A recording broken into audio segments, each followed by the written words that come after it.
when a talent knows like they're kind of floundering a little bit, and then you give them something like this, it kind of gives them new life because they're just glad to be on TV.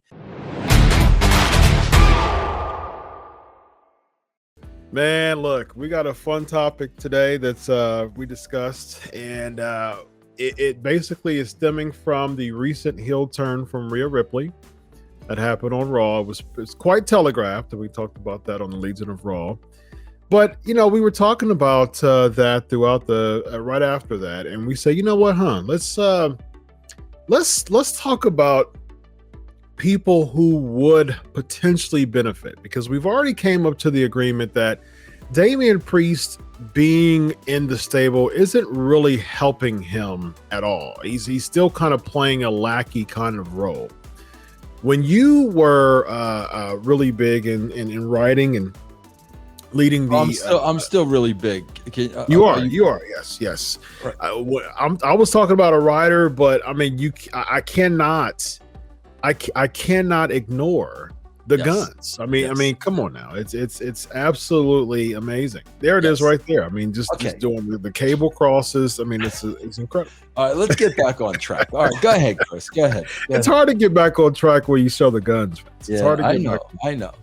Go ahead. So Edge, interestingly enough, in his recent interview on Raw, he brought up the Ministry of Darkness, and you were very pivotal in the Ministry of Darkness during the late 90s. Before we jump into three people who could benefit from joining Edge's stable, that it could help them in a way that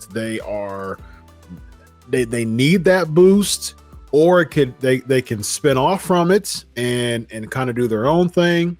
It was interesting that he brought that up as far as the Ministry of Darkness and having some type of comparison between him and the former faction he was in that you actually had a lot to do with. So before we start going into that, kind of give us the framework behind the Ministry of Darkness stable. And I know that it was, Taker's stable and then eventually the corporate ministry.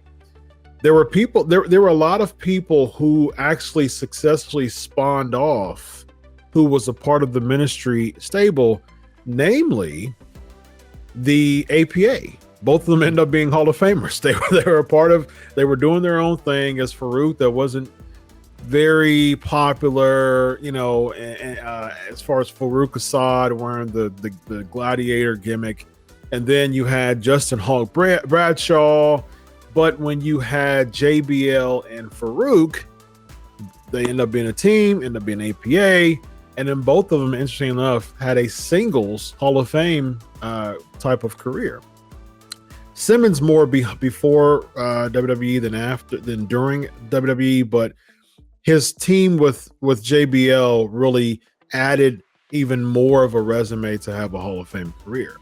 So if we're thinking about successful people in those particular factions that spawned off to have a Hall of Fame career, you think about APA and Vince, kind of give us the mindset behind the Ministry of Darkness stable and your goal in that. It's funny, Chris, because a lot of that stuff comes out of not really having something for somebody.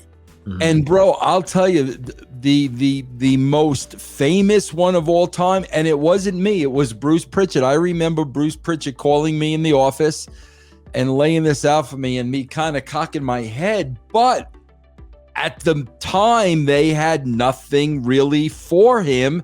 And, Bruce told me about putting Rocky in the Nation. Mm-hmm. And I was, and blatantly, bro, was because they didn't know what to do with him. I mean, blatantly.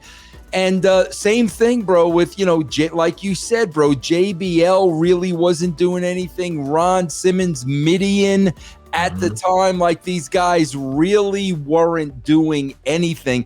And bro, here's the beauty of that though, Chris. Here's the beauty of it. When a talent knows like they're kind of floundering a little bit, and then you give them something like this, it kind of gives them new life because they're just glad to be on TV.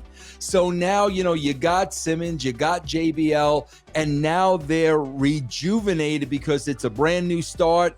We're going to go into this 100%. And that's how a lot of this stuff really happens. Now, I could tell you, bro, I see something very different with AEW. Bro, there are so many factions with AEW, but it's because they have so many talent on the roster. That this is a totally different thing, bro. This is where we've got limited talent. The new blackjack thing really didn't get over. The nation kind of ran its course. What do we do with these pieces? And yeah, man, we had a lot of luck with the corporate ministry that it got over the way it did. Yeah, yes, indeed. Edge was a part of it, became a Hall of Famer. Christian was a part of it. And it's basically the only reason why he's not in the Hall of Fame is because he's not with WWE right now. But anytime there's going to be a time if he goes back to WWE, he's going to be in the WWE Hall of Fame. So he has a Hall of Fame resume. There's a lot of positives that stem from the ministry and corporate ministry factions.